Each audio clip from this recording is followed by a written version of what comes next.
Homemade sourdough English muffins. They are way better than anything store-bought. Let's make them. Okay, I'm going to start with 1 cup of fed sourdough. So you want to use your sourdough when it has risen. 2 tablespoons of honey. There's 1. I'm also adding in 1.5 cups milk.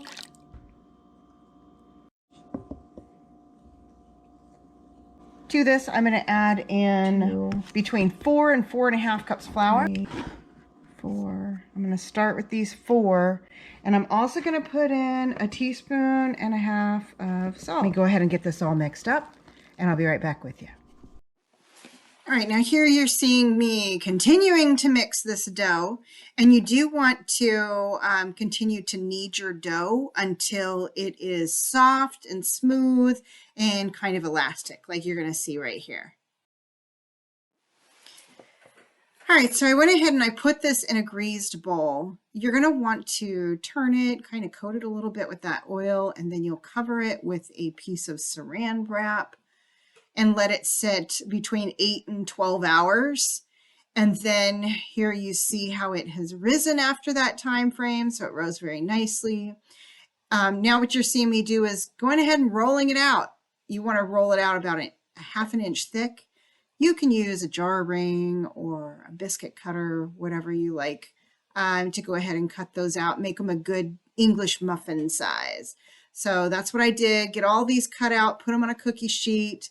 You see that fat guy right there? That was leftover dough. I don't know that that was a very good idea, but anyhow, cover them, let them rise for about 4 hours. Once risen, we're going to go ahead and get those in a hot skillet. I'm setting the timer to 6 minutes, and you'll see here in the skillet, I've got all of these. I set it to medium high and get them in there browned, and then I turn it down to medium low. So remember to do that because you're going to cook them on like medium low for 6 minutes on one side, and then we'll do 6 minutes on the other side. All right, and they are done. Look at these. When you eat these English muffins, you're going to be saying, oh, is this what they're supposed to taste like? Look at that. Perfect muffin size. They are so soft. These are amazing. You're going to love them. And when you go to make an English muffin, whether it's for toast or to do your own homemade McMuffin, these will taste better than any you've ever had, I promise. I hope you all enjoyed this video. Let me know if you try it down in the comments below. Remember to like and subscribe if you enjoy this content. Thank you so much for watching, and until next time, I hope you all keep your joy.